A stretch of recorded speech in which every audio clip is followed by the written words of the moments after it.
Bitboy Crypto just revealed this huge news about Ripple XRP. We'll find out soon if Hyman's documents will be made public. However, the community may be disappointed because they may not be so important and interesting. You can see the current price of XRP on your screens with a daily trading volume of $648,452,340. Used XRP has declined by 3.2 in the last 24 hours. Welcome to the Rich Club channel. Please watch this video to the end, like it, and subscribe to the channel so as not to miss the release of new videos. Also in this video, we will show the lucky winner of the giveaway, free 500 XRP, and maybe it will be you. So watch the video carefully until the end. Stuart Alderoty, General Counsel at Ripple, recently highlighted the part played by the US SEC in the recent crypto contagion triggered by the FTX implosion. According to him, Congress should examine the financial regulators' policies that might have contributed to the contagion. Alderoty believes some of these policies were beyond the SEC's jurisdiction. He made these remarks in a recent article published on Fortune magazine. Alderoty noted that the SEC is repeatedly going beyond its jurisdiction, and Congress has the responsibility to ensure that it keeps the regulator in proper check, especially after the FEX and BlockFi fiasco. I laid out a few thoughts today in Fortune magazine on the need for congressional oversight of the SEC after the recent collapses of BlockFi and FDAC. He asserted that the SEC is one of the major reasons why BlockFi got entangled with FEX and consequently collapsed with the bankrupt crypto exchange. BlockFi had to look to FTX to support its financial stand in an attempt to meet the $100 settlement demanded by the SEC following the charges brought on the crypto lender.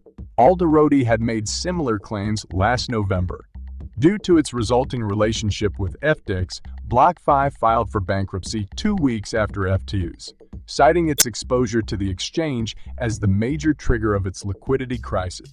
The crypto lender's collapse has resulted in losses in consumers' funds and over $1 owed to creditors, with a $30 imbalance yet to be paid to the SEC in the settlement. Alderoty mentioned that the SEC does not have the right to enact new laws for itself, and it does not possess as much power over the crypto industry as it claims to have. He then highlighted that it is Congress's duty to oversee the SEC and make sure the watchdog is kept in check, according to the Legislative Reorganization Act of 1946.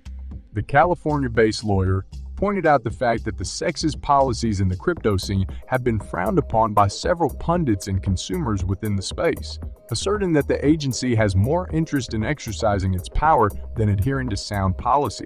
Ripple chief Brad Garlinghouse agreed with these claims, highlighting them on his Twitter handle. I know some may forget this fact from time to time, but as Alderoty so eloquently said, the SEC can only exercise the authority expressly granted to it by Congress. Check out more in Stu's op-ed below. Notably, U.S. lawmakers have begun questioning the SEC over its policies in the crypto industry following the FTX collapse. Alderoty noted that he hopes Congress provides more clarity for the crypto industry this year so as to avoid more regulation, enforcement moves from the SEC. This further mirrors Garlinghouse's previous remarks on the matter. Attorney John Deaton has asserted that there will be no settlement in the U.S. Securities and Exchange Commission case against Ripple till after Judge Annalisa Torres gives her summary judgment decision. The friend of the court in the over 2-year-long legal battle said this in a tweet yesterday as part of his predictions for 2020. 3 predictions. 1. The Thorple case does not settle until after we get a decision from Judge Torres. 2. An exchange, maybe more than one, is sued for selling unregistered securities. 3. Investigation into SPROD meetings uncovers bad. 4. Gensler resigns before the UE.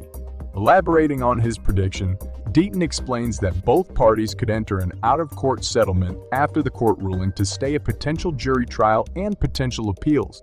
Some people are confused about my prediction that the Ripple case doesn't settle until after Judge Torres renders a decision.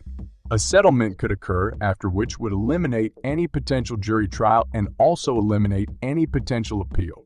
The prediction supports Deaton's previous stance, where he argued that the case would make it to a court ruling, as opposed to most XRP holders in a poll he conducted, who believed a settlement was likely before summary judgment. At the time, the lawyer expressed that he no longer expected the SEC to seek a settlement to keep the Hinman documents private. According to Deaton, despite recent efforts by the SEC's and omnibus motions to keep the Hinman documents sealed, he believes that the SEC, which already agreed to a court order to hand them over to Ripple, is ready to risk the documents going public. In addition, the crypto law founder believes that the SEC chair Gary Gensler is willing to gamble on an unfavorable SEC outcome. Furthermore, he added that the regulators had received a confidence boost with the win against Elbrey and the FEX collapse.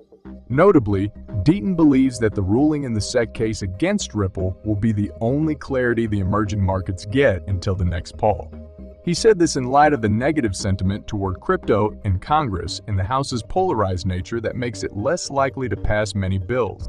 Consequently, the crypto community is hoping for a court ruling in favor of the blockchain enterprise company as it sees a bloodbath in the event of a Ripple loss, according to Fox Business's Charles Gasparino. Notably, the senior correspondent believes that the SEC could force all crypto except Bitcoin to register as securities. In July 2022, Deaton predicted that SEC is going to sue any U.S. exchange by the end of the year, which today came true after SEC charges Gemini for the sale of unregistered securities. From July 20, 2022 on Fox Business, John Deaton predicted what happened today.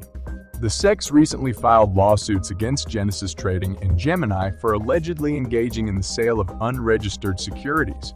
Gemini's Cameron Winklevoss has described the lawsuit as counterproductive as the crypto exchange is locked in a battle with Genesis to recover the funds of its Earn program customers who have been unable to withdraw their assets on the crypto exchange for over 2 months.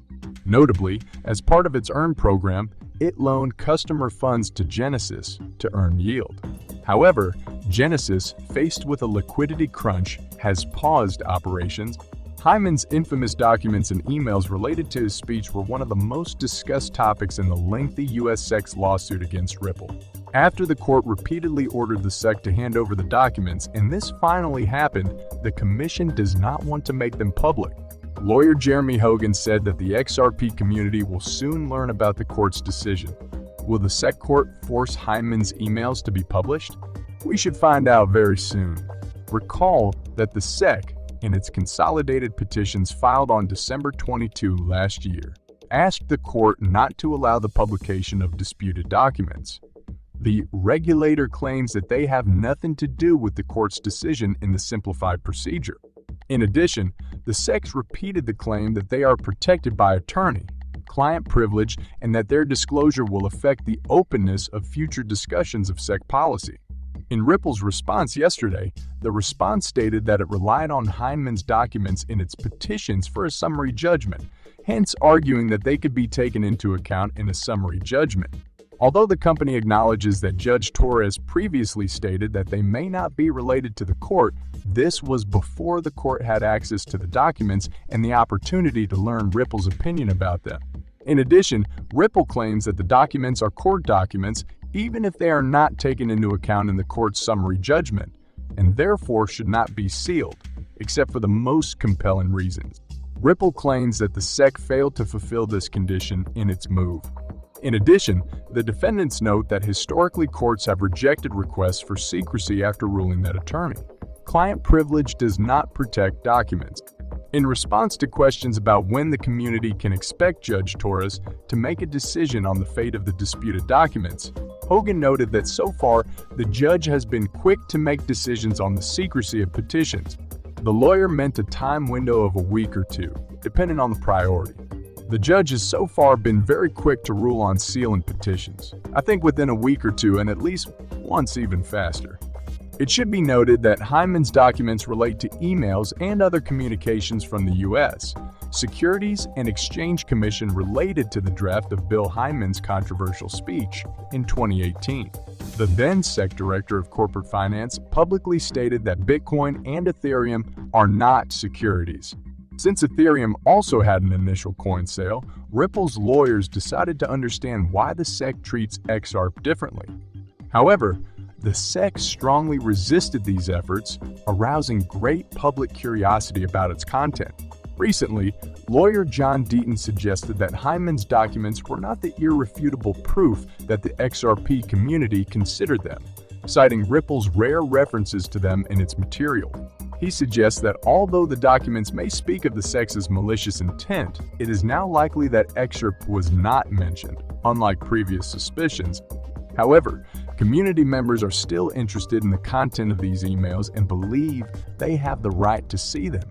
Thank you for watching this video to the end. If you liked it, then don't forget to like and subscribe to the channel so as not to miss the release of new videos.